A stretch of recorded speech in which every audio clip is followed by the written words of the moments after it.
여러분 안녕하세요. 영사실 꼬마입니다.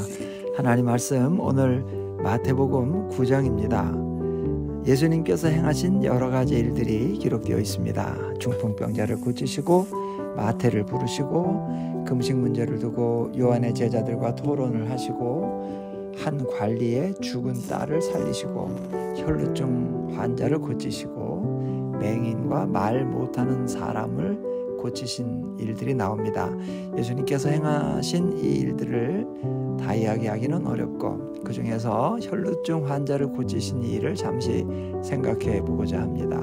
12년 동안 혈루증을 앓고 있던 한 여자가 예수님께서 자기 마을에 오셨다는 소문을 듣고 길에 나가서 기다리다가 예수님이 지나가실 때 그 뒤를 따라가면서 예수님의 옷자락에 손을 댔습니다. 그렇게 한 이유가 무엇인가 하면 21절 말씀을 보면 이는 제 마음에 그 겉옷만 만져도 구원을 받겠다 함이라 라고 했습니다. 예수님의 옷자락만 만져도 자기의 병이 나을 것이라고 생각해서 그렇게 했습니다. 그리고 그 여자의 바람대로 12년 된 그 병이 순식간에 나아버렸습니다. 여러분, 오늘 이 혈루병 여자가 예수님의 옷에 손을 댔다가 병이 치유된 이 일은 유대인들의 입장에서 볼 때 정말 깜짝 놀랄 일입니다. 왜냐하면 유대 종교법 레위기 15장에 보면 유출병에 대한 규례가 나오죠. 유출병이 있는 자가 눕는 침상은 다 부정하고 그가 앉았던 자리도 다 부정하니 그의 침상에 접촉하는 자는 그의 옷을 빨고 물로 몸을 씻을 것이며 유출병이 있는 자의 몸에 접촉하는 자는 그의 옷을 빨고 물로 몸을 씻을 것이며 저녁까지 부정하리라.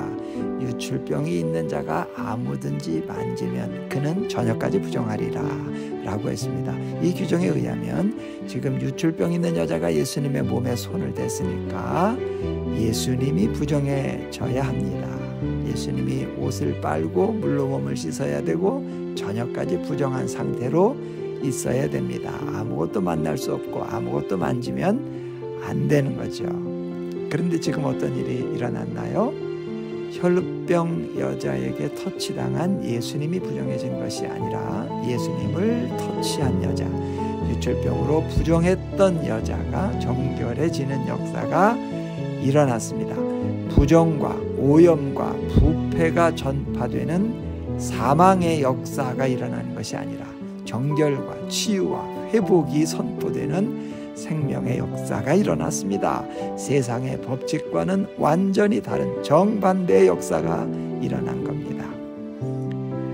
이런 일이 가능한 이유가 뭘까요? 다름 아니라 예수님은 생명의 원천이시고 생명의 근원이시기 때문에 그렇습니다.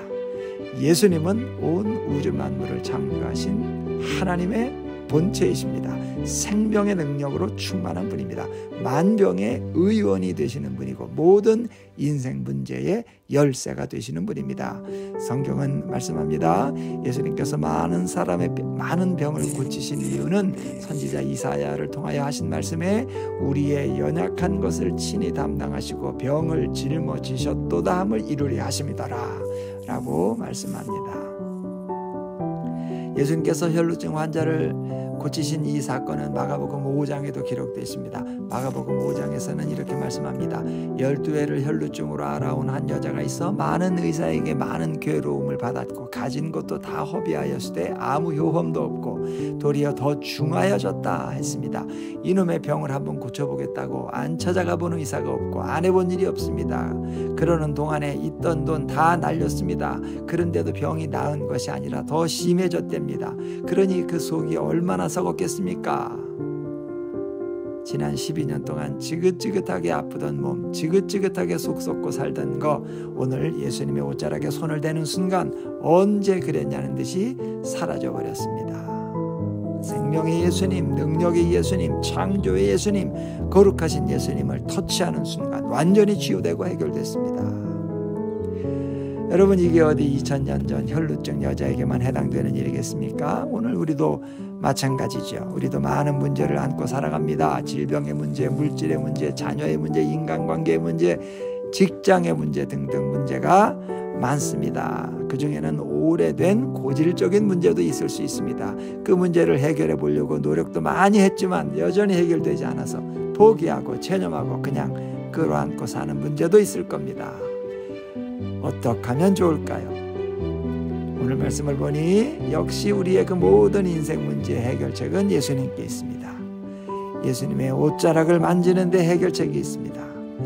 오늘 이 혈루증 여인은 내가 예수님의 옷자락에만 손을 대도 구원을 받겠다는 신랄 같은 기대를 가지고 예수님을 터치했습니다. 그리고 구원을 받았습니다. 오늘 우리도 마찬가지입니다. 예수님 외에는 답이 없고 길이 없구나. 예수님께 매달리고 기도하는 것 외에는 길이 없구나. 예수님 나를 불쌍히 여기시고 도와주세요. 간구하며 예수님께 나아가야 됩니다. 예수님을 터치해야 됩니다. 예수님의 옷자락을 붙잡아야 됩니다. 그럴 때 생명의 근원이요 원천이신 예수님께서 우리의 기도에 응답하시고 문제를 해결해 주실 것을 믿습니다.